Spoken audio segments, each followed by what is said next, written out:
welcome to TCM Talk. I am Kirsten Cowan, and this is my fantastic Halloween fascinator, which is going to probably be slightly in the way. I am Kirsten Cowan. I'm a licensed acupuncturist and herbalist, and I'm also the creator of Angelica and Peony Skincare and Healthcare. And I'm Denise Jacuto, licensed acupuncturist and Chinese herbalist. I'm an acupuncturist and herbalist in the Bay Area, in Alameda and San Francisco, California. I'm just going to get myself in the picture a little bit more. Oh, I like your new tripod. It swivels. I know. Isn't it snazzy? Fancy. I know. So we're going to first give you guys some links. If you want to catch us on the replay, you can watch us at bit.ly/TCMTalkVids, and you can find all the links to all the articles we discuss and that we have on our Periscope board at bit.ly/PeriscopePins. And you can always email us at traditionalchinesemedicinetalk@gmail.com. Yeah. So thanks for joining us today. We're here to talk about things that are appropriate for Halloween and for helping you get through the sugar rush of the next few months. That usually starts around Halloween. Exactly. It kicks off a couple of months of pretty nonstop sugary parties, and generally getting more and more challenging to manage what we eat and how we spend our time. So we wanted to share our favorite resources from acupressure, from herbal medicine, and from essential oils. Some really simple things that you can do at home to help navigate this time of year. Great. Are we going to start with the Halloween-y themed things? Which one are we going to start with today? Are we doing this first? Oh, I thought we were doing this first. Oh, we're doing this one first. Sorry. That was a behind-the-scenes moment that you got to enjoy there. All right. So when we talk about digestion, we're talking about the spleen and stomach in Chinese medicine. They're in charge of our digestion and how we take in energy from our food. Is it falling off? Yeah, I can't quite manage the hat. But it was adorable for the few minutes it was on. Thank you. So when we talk about the spleen and stomach, they are in charge of taking energy, getting energy from the food we ingest and turning it into energy that our bodies can use. And another point that we'll talk about a little bit later is also the spleen is in charge of digesting information. So information from the outside world, news, TV, internet, think about that later, and we'll give you a little challenge at the end of this about that. So symptoms that happen when you've got a weakness in your digestive system might be things like indigestion, bloating, gas, stomach ache, nausea, vomiting, hangovers can also be related as well. And we're going to give you some tips that will help to strengthen your spleen and stomach and help prevent these from happening. Also, another thing that's not quite related to digestion, but can be sometimes for people, especially people who've got food sensitivities. Somebody was asking me yesterday about what does a gluten attack look like for somebody who has a gluten sensitivity? Well, there can be lots of ways people react to them, but a lot of them include the things I just said, plus foggy-headedness. Foggy-headedness is definitely a sign that your spleen is a little weak and that there's some what we call dampness in Chinese medicine that's sort of clouding your thinking. And dampness can also manifest itself in phlegm, like congestion in the sinuses, and what are some other ways? Swelling in the body. Yeah, absolutely. I would say that brain fog symptom is one that a lot of folks get. The sort of intersection of eating a lot more sweet foods or heavy foods that we start to do at this time of the year, combined with a lot of activity as the days are getting shorter, can make it feel like we're not as sharp as we want to be. And maybe there's a disruption in sleeping too. But certainly if you've ever had that feeling of a sugar hangover after a Halloween candy bender, you know about that spleeny head feeling, as we would say in Chinese medicine, that brain fog. Right, absolutely. And sometimes you know that you might feel like you want to take a nap after eating. that's also an indication. That can sometimes be an indication that there's something in your food that you're sensitive to, not just that you've had a heavy meal, which is sometimes, a lot of the times that's a problem, especially later in the holidays. We'll talk about Thanksgiving when we get to that next month, and we'll give you some tips about how to handle that. You might feel heaviness as well. That's another, not heaviness related to weight, but like heaviness in your muscles and your body in general. And that's also a sign that something is going on with your spleen and stomach. So we're going to talk a little bit about some acupressure points and some herbs and essential oils and foods that can help you, sort of medicinally to help you deal with the sugar rush of Halloween. And so let's start with points on the belly. Let me get Meridia. Yes, Meridia, our acupuncture model. So it might not feel comfortable if you've got a bellyache already from eating too many sweets to do acupressure on these points. But we'll talk about some essential oil blends that you can use on the points as well. So here's Meridia's belly button, and here's about the end of her rib cage. So about halfway between there, between the end of the rib cage and the belly button, is a point called Ren 12, and that's a really good point for any kind of stomach ache. If you happen to feel cold in the belly, maybe you've eaten too much ice cream. Pumpkin ice cream. Pumpkin ice cream. You might have some cold around the belly button, and I think it's a really good idea to use some of the essential oils we'll talk about in the belly area and above, in the Ren 12 area, halfway between the end of the ribs and the belly button again, and put some heat on the area. In one of our periscopes, we have periscopes and also infographic about using moxibustion, which we talk about a lot here on TSAM Talk, and that's another way of using Chinese medicine, things that can help to warm the belly. But you can just use the essential oils we'll talk about and just put a heating pad over your belly. Any other suggestions? Hot water bottle? Yeah, exactly. Those are great ideas. So those are some really good points in the belly for stomach ache, nausea, indigestion. And then we've got, speaking of nausea, it's a little bit hard to see maybe here, Meridia. You can use my arm if you like.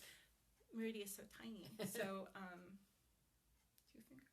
Yeah. 2 fingers up. 2 fingers up from the wrist crease. In the middle, right between the tendons, is a point called pericardium 6.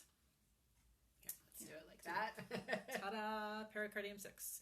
So this point, thank you, Kirsten, is a point that you may be familiar with if you've ever used seasickness bands, because that's the point that the seasickness bands touch, because pericardium 6 is really good for nausea.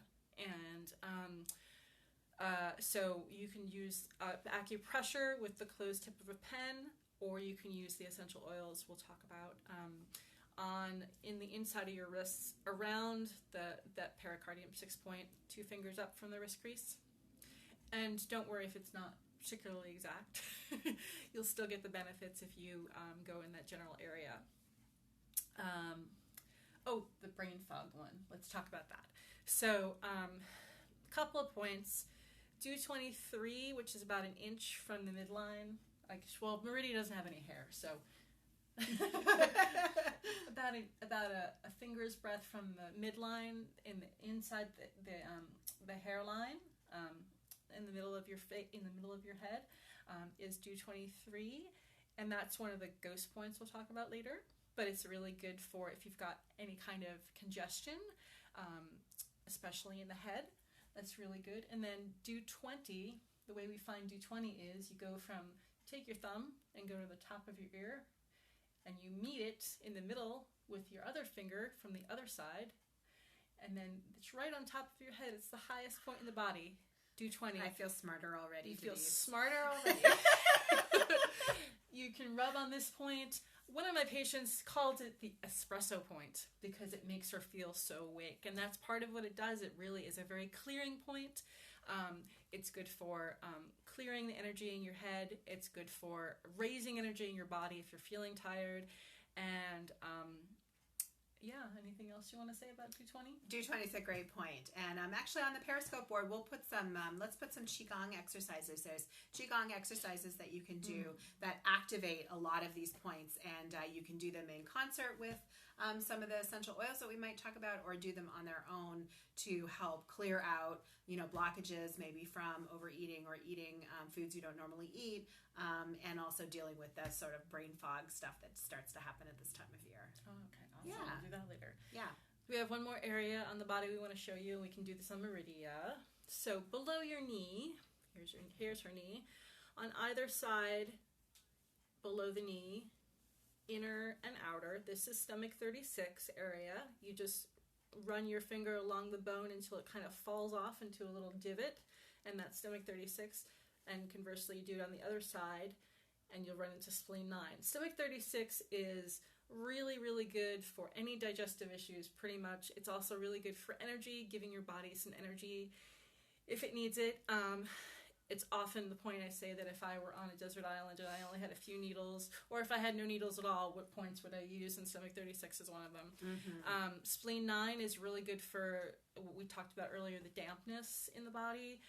If you've got any congestion going on anywhere, head, in your chest or in your stomach, or even if you've got swelling like in your legs, it's a good point to use acupressure or the essential oils. And now I'm going to turn over a little bit more the essential oil queen here and tell you about the essential oils, because I learned everything I know from Kirsten, but I'll tell you the most important thing I've learned from Kirsten is that you have to dilute essential oils. It is not safe. It can be harmful to people's skin and just systemically if you use essential oils full strength on the body. A lot of companies that sell essential oils these days will tell you to use them full strength and that they're miracle cures if you use them full strength, but we're here to tell you that to safely use essential oils, you should dilute them in a carrier oil. And I know Kirsten has put articles on our Periscope board about that to show you how to safely dilute essential oils.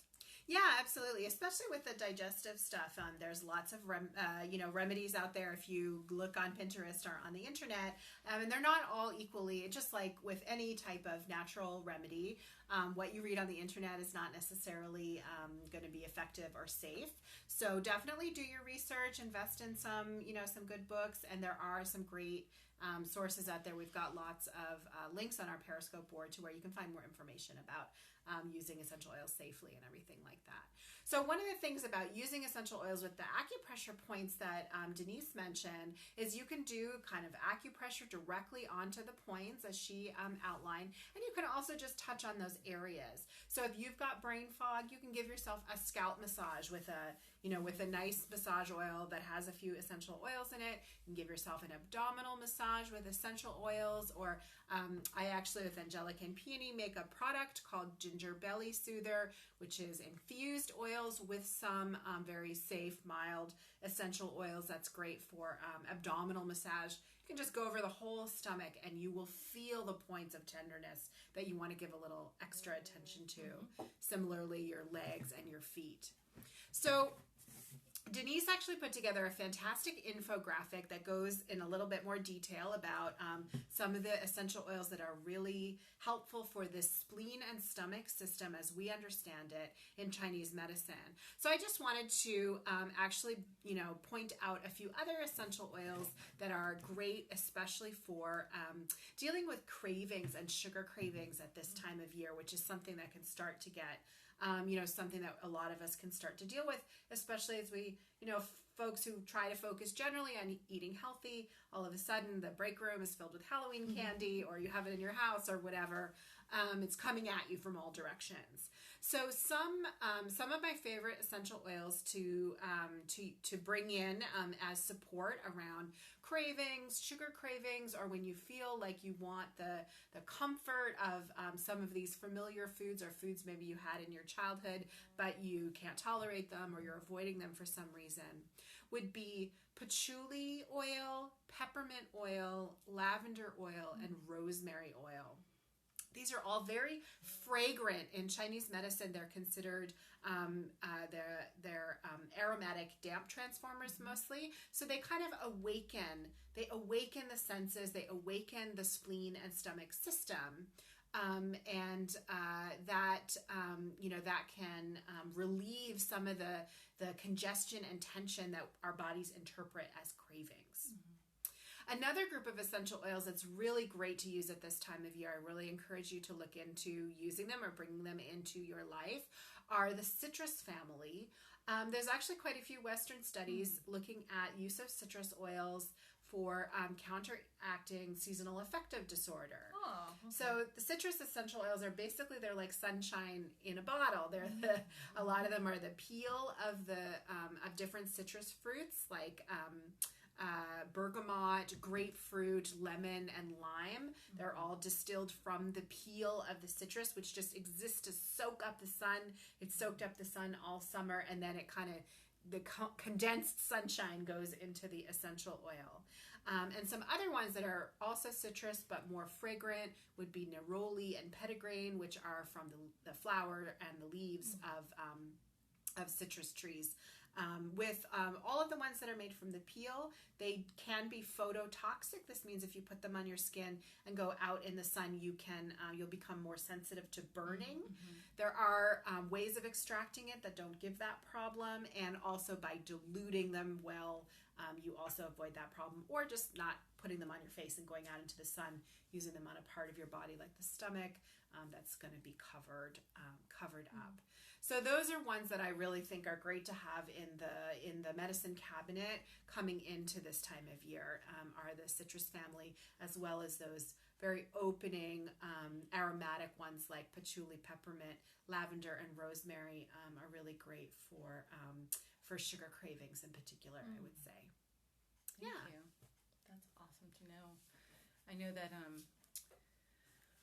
think earseeds.com has ear seeds that are infused with some of those essential oils. Oh. So that might be good too. Interesting, to use them for different points.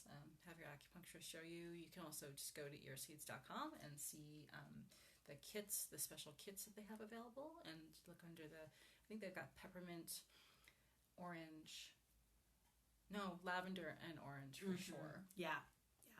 Great basic essential oils. They're useful for so many things, but at this time of year with these types of challenges, they're especially so. That means that when you're watching the news or watching television or watching or reading Facebook or email while you're eating, if you've already got weakness in your digestive system, it's probably not a good idea to ingest information as well, because it's giving your spleen a lot harder time of doing its job. So I would suggest a challenge for the next week is that you pick one meal or one snack break time and don't ingest any information while you're ingesting your food. Just take a break and just concentrate on your food and the flavors, and see how that goes. And if you have any feedback, you can always write to us here on Twitter, or you can email us at traditionalchinesemedicinetalk@gmail.com. So that's the challenge has been thrown down. Wow, that's a good one, and I'm not too proud to say that I would find that challenging. I would find that difficult, so that's a really good one. I'll endeavor to do that, and I'll report back. I'm trying to do it one meal a day. Yeah. Oh, yeah. Or really idea.